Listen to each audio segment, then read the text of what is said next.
আকাশবাণী কলকাতা। স্থানীয় সংবাদ পড়ছি ধৃতি সেন শর্মা। বিশেষ খবর হলো, এক সপ্তাহ বন্ধ থাকার পর দক্ষিণ কলকাতার কসবা ল কলেজে আগামী সোমবার থেকে আবার ক্লাস শুরু হতে চলেছে। এদিকে আশুতোষ কলেজ কর্তৃপক্ষ বহিরাগতদের ঢোকার ক্ষেত্রে কড়া নিয়ম চালু করেছে। চাকরি ফেরানোর দাবিতে আজ বিজেপির নতুন রাজ্য সভাপতি শ্রমিক ভট্টাচার্যের সঙ্গে দেখা করবেন চাকরিহারা যোগ্য শিক্ষক শিক্ষিকাদের একাংশ।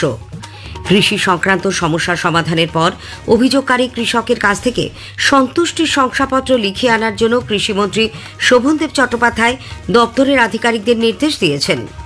বন্ধ কলকারখানা ও বাগিচা শ্রমিকদের আর্থিক সহায়তা প্রকল্প আরও দ্রুত ও স্বচ্ছভাবে কার্যকর করতে নতুন পোর্টাল চালু করতে চলেছে রাজ্য সরকার। বরানগর থেকে ব্যারাকপুর পর্যন্ত মেট্রো রেল সম্প্রসারণ নিয়ে মেট্রো কর্তৃপক্ষের সঙ্গে গতকাল বৈঠক করেন রাজ্যের পুরমন্ত্রী। আজ উল্টো রথ। জগন্নাথ, বলভদ্র, সুভদ্রাকে মাসির বাড়ি থেকে মূল মন্দিরে ফিরিয়ে আনার জন্য রাজ্য জুড়ে প্রস্তুতি প্রায় সম্পূর্ণ। আসছে বিস্তারিত খবরে। এক সপ্তাহ বন্ধ থাকার পর দক্ষিণ কলকাতার কসবা ল কলেজে আগামী সোমবার 7 জুলাই থেকে আবার ক্লাস শুরু হতে চলেছে। কলকাতা পুলিশের যুগ্ম কমিশনারের অনুমতি পাওয়ার পর এ ব্যাপারে বিজ্ঞপ্তি জারি করেছেন কলেজের vice principal Nayana Chattopadhyay. Class চালুর সিদ্ধান্তে স্বস্তি ফিরেছে ছাত্রছাত্রীদের মধ্যে। এদিকে কসবার ঘটনা থেকে শিক্ষা নিয়ে কলেজে বহিরাগতদের ঢোকার ক্ষেত্রে কড়া নিয়ম চালু করেছে কলকাতার আশুতোষ কলেজ কর্তৃপক্ষ। একটি প্রতিবেদন। গণধর্ষণ কাণ্ডের অভিযোগের প্রেক্ষিতে গত সোমবার সাউথ ক্যালকাটা ল কলেজের পরিচালন সমিতি কলেজ বন্ধ রাখার সিদ্ধান্ত নিয়েছিল। এর ফলে সমস্যায় পড়েছিলেন ছাত্রছাত্রীরা। পরিচালন সমিতির এই সিদ্ধান্ত নিয়ে প্রশ্ন তুলেছিলেন শিক্ষামন্ত্রী ব্রাত্য বসু। তবে হাইকোর্টের নির্দেশ পেয়ে ও কলকাতা পুলিশের অনুমতি পাওয়ার পর কলেজের পরিচালন সমিতি আগামী সোমবার থেকে ক্লাস চালুর সিদ্ধান্ত নিয়েছে।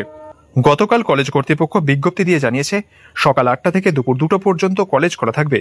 BA-LLBর প্রথম সেমিস্টারে যেসব পরীক্ষার্থী পরীক্ষার ফর্ম ফিল আপ করতে পারেননি, সোমবার তাদের প্রয়োজনীয় নথিপত্র নিয়ে কলেজে যেতে হবে। চতুর্থ, ষষ্ঠ ও অষ্টম সেমিস্টারের ছাত্রছাত্রীদের প্রজেক্ট পেপার জমা দেওয়ার জন্য নির্ধারিত দিনে যেতে বলা হয়েছে। LLM এর ক্লাস শুরু হবে মঙ্গলবার থেকে। কলেজের স্থায়ী নিরাপত্তারক্ষী পুরো কলেজ ভালোভাবে দেখে ও মেন গেটে তালা দিয়ে তবেই কলেজ থেকে বেরোতে পারবেন বলে বিজ্ঞপ্তিতে জানানো হয়েছে।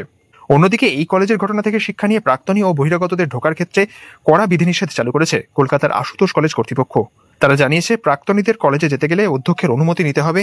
পরিচয়পত্র ছাড়া কলেজে ঢুকতে পারবেন না ছাত্রছাত্রীরা। কমন রুম ছাড়া ক্যাম্পাসের অন্য কোথাও ছাত্রছাত্রীদের আড্ডা দেওয়া চলবে না। প্র্যাকটিক্যাল ক্লাস থাকলেও ছাত্রছাত্রীদের বিকেল 5:30টার মধ্যেই ছুটি দিয়ে দিতে হবে। কলেজের নিরাপত্তা সুনিশ্চিত করতেই এই সিদ্ধান্ত নেওয়া হয়েছে বলে কলেজ কর্তৃপক্ষের বক্তব্য। সুমন মুখোপাধ্যায়, আকাশবাণী সংবাদ, কলকাতা। এদিকে কসবা ল কলেজে গণধর্ষণের ঘটনার গতকাল পুনর্নির্মাণ করা হয়। কলকাতা পুলিশের সিটের সদস্য লালবাজারের গোয়েন্দা বিভাগের আধিকারিকরা মনোজিৎ মিশ্র সহ আরও 3 অভিযুক্তকে সেখানে নিয়ে ঘটনার পুনর্নির্মাণ করেন। অন্যদিকে 25শে জুনের ওই ঘটনায় নিরাপত্তারক্ষী পিনাকি বন্দ্যোপাধ্যায়কে পুলিশি হেফাজতের মেয়াদ শেষে গতকাল ফের আদালতে তোলা হয়।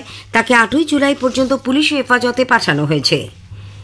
ইউজিসির তরফে স্বায়ত্তশাসনের অধিকার পেল কলকাতার বেহালা কলেজ। চলতি শিক্ষাবর্ষ থেকে আগামী 10 বছরের জন্য কলেজকে স্বায়ত্তশাসনের মর্যাদা দেওয়া হয়েছে বলে ইউজিসির তরফে এক নির্দেশিকায় বলা হয়েছে। এতদিন এই কলেজ কলকাতা বিশ্ববিদ্যালয়ের অধীনে থাকলেও 2 বছর আগে ন্যাকের মূল্যায়নে A++ গ্রেড পাওয়ার পর স্বশাসনের আবেদন জানায় কলেজ কর্তৃপক্ষ। চাকরি ফেরানোর দাবিতে আজ বিজেপির নতুন রাজ্য সভাপতি শ্রমিক ভট্টাচার্যের সঙ্গে দেখা করবেন চাকরিহারা যোগ্য শিক্ষক শিক্ষিকাদের একাংশ। যোগ্য চাকরিহারা শিক্ষকদের একটি সংগঠনের তরফে সুমন বিশ্বাস জানিয়েছেন, নিজেদের দাবির কথা তারা বিজেপির রাজ্য সভাপতির কাছে তুলে ধরবেন। আইনি লড়াইয়ে চাকরি ফেরানো ছাড়াও 22 লক্ষ OMR শিটের মিরাজ ইমেজ প্রকাশ, অযোগ্যদের চাকরি থেকে বরখাস্তের দাবিতে জেলায় জেলায় তারা আন্দোলন চালিয়ে যাচ্ছেন। 2016 যোগ্য চাকরিহারা শিক্ষকরা আন্দোলন করতে গিয়ে বিকাশ ভবনে ভাঙচুরের অভিযোগ উঠেছিল। হাইকোর্ট এই সংক্রান্ত মামলায় পুলিশকে তদন্তে তাড়াহুড়ো না করে গো স্লোর নির্দেশ দেওয়ার পরেও বিধাননগর উত্তর থানা চাকরিহারা শিক্ষকদের একের পর এক নোটিশ পাঠাচ্ছে বলে যোগ্য শিক্ষকরা হাইকোর্টে অভিযোগ করেছেন। বিচারপতি তীর্থঙ্কর ঘোষের নির্দেশ, যিনি বা যারা এমন নোটিশ পেয়েছেন তারা তা খারিজের জন্য আদালতে আবেদন করতে পারবেন। অন্যদিকে কোনো আন্দোলনকারী শিক্ষককে নোটিশ না দিতে হাইকোর্ট নির্দেশ দেওয়ার পরেও উচ্চ শিক্ষা দপ্তর তাদের নোটিশ পাঠাচ্ছে বলে কোর্টে অভিযোগ করেছেন 2 চাকরিহারা শিক্ষক চিন্ময় মণ্ডল ও সঙ্গীতা ঘোষ। বিজেপি ভোট পরবর্তী হিংসায় দলীয় কর্মী অভিজিৎ সরকার হত্যায় মানিকতলার তদানীন্তন বিধায়ক পরেশ পালকে গ্রেপ্তারের দাবি জানিয়েছে। কলকাতায় গতকাল এক সাংবাদিক বৈঠকে দলের নেতা কেন্দ্রীয় শিক্ষা প্রতিমন্ত্রী সুকান্ত মজুমদার ভোট পরবর্তী হিংসায় পরেশ পাল সহ এই ধরনের ঘটনায় যুক্ত পুলিশ আধিকারিকদের বিরুদ্ধেও গ্রেপ্তারের দাবি জানিয়েছেন। তিনি বলেন, বিচার ব্যবস্থায় এমন নিদর্শন তৈরি হওয়া উচিত যেখানে কোনো রাজনৈতিক দল ভোটে জয়লাভের পর বিরোধী দলের কর্মীদের ওপর আক্রমণ করতে না পারে। আদালত ঠিক যেমন মালদার কেসে মানিক চকের কেসে যে সাজা দিয়েছে যাবজ্জীবন কারাদণ্ড, সেই ধরনের কঠিন থেকে কঠিনতম সাজা আগামী দিনে তৃণমূল কংগ্রেসের কর্মীরা নেতৃত্ব যারা অত্যাচার করেছিলেন 2021 সালে তাদেরকে তার সম্মুখীন হতে হবে। বিচার ব্যবস্থা এমন একটি নিদর্শন তৈরি করুন যে ভারতবর্ষের রাজনীতিতে, বিশেষ করে পশ্চিমবঙ্গের রাজনীতিতে কোন রাজনৈতিক দল জেতার পর তার বিরোধীদের উপর অত্যাচার করার যেন আর সাহস না দেখায়। এদিকে ভোট পরবর্তী হিংসায় সিবিআই এর দায়ের করা মামলায় মালদায় অভিযুক্ত প্রাক্তন স্কুল শিক্ষক তৃণমূল কংগ্রেস নেতা রফিকুল ইসলামকে যাবজ্জীবন কারাদণ্ডে দণ্ডিত করা হয়েছে।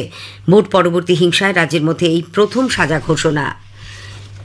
স্থানীয় সংবাদ শুনছেন আকাশবাণী কলকাতা কেন্দ্র থেকে।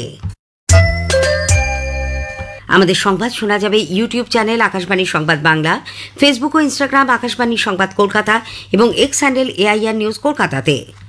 কৃষি সংক্রান্ত সমস্যার সমাধানের পর অভিযোগকারী কৃষকের কাছ থেকে সন্তুষ্টির শংসাপত্র লিখিয়ে আনার জন্য কৃষিমন্ত্রী শোভনদেব চট্টোপাধ্যায় দপ্তরের আধিকারিকদের নির্দেশ দিয়েছেন। গতকাল নবান্নে এই সংক্রান্ত এক বৈঠকে তিনি বলেন, যতক্ষণ এই শংসাপত্র পাওয়া যাচ্ছে ততক্ষণ সমস্যার সমাধান হয়েছে বলে মেনে নেওয়া হবে না। সমস্যার সমাধানে আধিকারিকদের এবার সরাসরি কৃষকদের কাছে পৌঁছতে হবে। কৃষি সংক্রান্ত সমস্যার সমাধানে কোনো রকম গাফিলতি বরদাস্ত করা হবে না। উল্লেখ্য, গতকালের বৈঠকে ন্যায্য মূল্যে কৃষকরা যাতে সার পান তা সুনিশ্চিত করারও নির্দেশ দেওয়া হয়। বন্ধ কলকারখানা ও বাগিচা শ্রমিকদের আর্থিক সহায়তা প্রকল্প বা ফাউলাই আরও দ্রুত ও স্বচ্ছভাবে কার্যকর করতে নতুন পোর্টাল চালু করতে চলেছে রাজ্য সরকার। রাষ্ট্রায়ত্ত তথ্য প্রযুক্তি সংস্থা ওয়েবেলকে এই পোর্টাল তৈরির দায়িত্ব দেওয়া হয়েছে।